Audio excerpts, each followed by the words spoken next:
voulais plus faire de musique, je voulais plus qu'on me parle de musique. Enfin, j'ai fait une espèce de blackout sur la musique parce que j'adorais ça. J'étais musicienne et d'un seul coup, ça a disparu de ma vie. Je m'appelle Lily Regnault.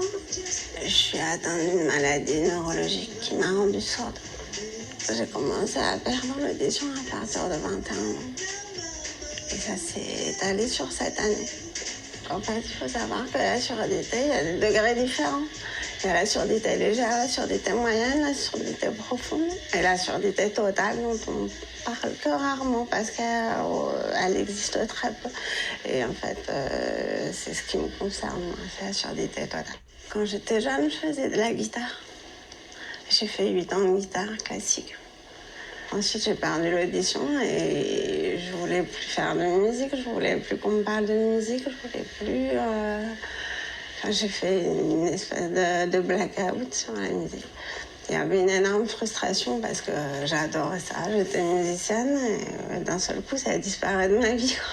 J'ai essayé de reprendre la guitare quelquefois et puis je sentais qu'il n'y avait rien qui se passait. Sur plusieurs années, ça s'est étalé comme ça, puis... j'avais décidé, j'avais fait le deuil. La musique, ça faisait plus partie de moi et plus partie de ma vie. Et puis un jour, j'ai donné des ateliers à la médiathèque. Et le directeur de la médiathèque est venu me voir et m'a dit il faut que je te présente quelqu'un. Je m'appelle Cassandra Felgueras et je suis artiste plasticienne. J'étais curieuse de la réalité sensible des personnes sourdes et malentendantes et je trouvais intéressant d'aller l'explorer à travers la musique et la pratique d'un instrument. J'en ai inventé un qui est la body bass et je suis après allée à leur rencontre pour faire des ateliers de recherche. Et c'est dans ce contexte-là que j'ai rencontré Lily Regnault. Cassandra est arrivée, elle avait la body bass avec elle. Elle a magie à opérer. Il y avait quelque chose qui passait, justement, il y avait quelque chose de profond, il y avait quelque chose qui touchait au corps, il y avait quelque chose de musical en plus. Parce que si on prend un djembé, un tambour, une batterie, bien sûr que c'est ce qui fait la musique sourde et ça passe au niveau du corps. Mais en fait, ça va arriver presque toujours sur une même note.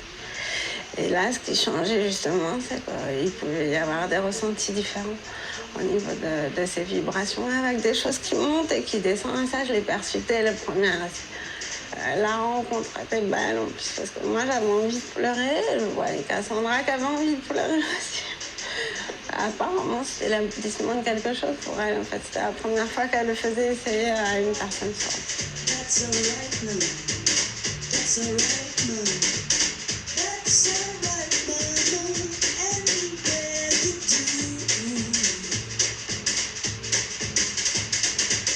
Ça a commencé quand j'étais étudiante aux Beaux-Arts.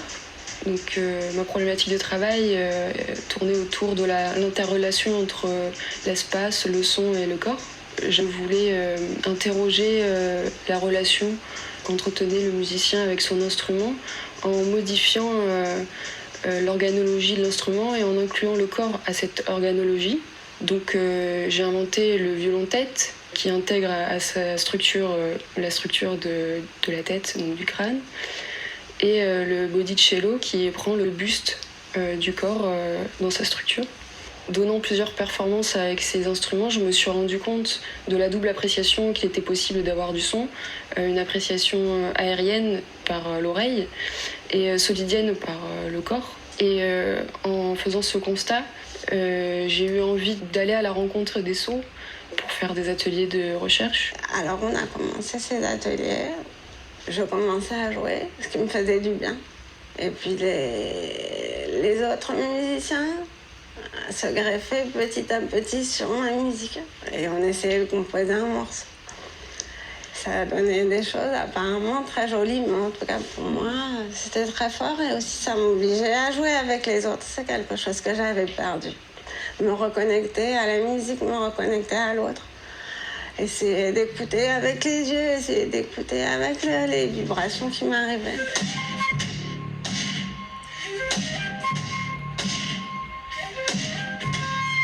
C'est vrai que Et les personnes que Cassandra m'a fait rencontrer, David et Olivia, étaient vraiment des rencontres propices à ça. Parce que c'est des gens qui ont une part d'humanité en eux qui est assez impressionnante.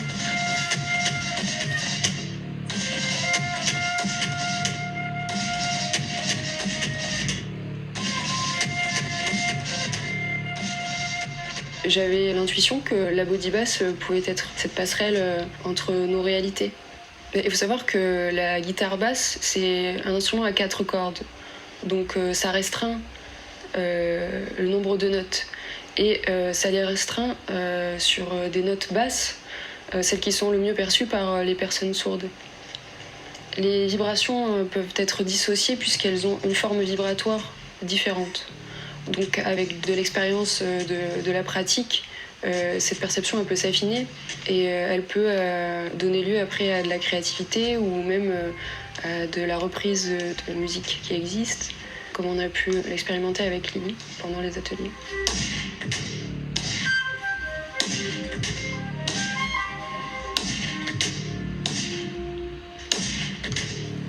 Comment c'est arrivé?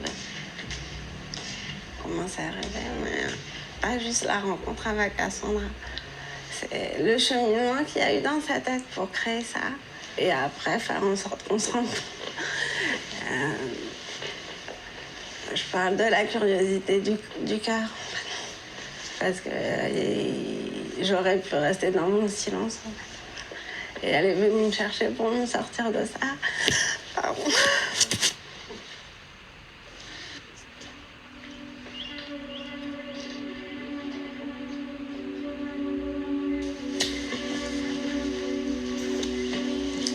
Je veux dire, il faut pouvoir s'intéresser à l'autre et avoir une vraie intelligence du cœur pour faire ça. Donc je lui dis merci.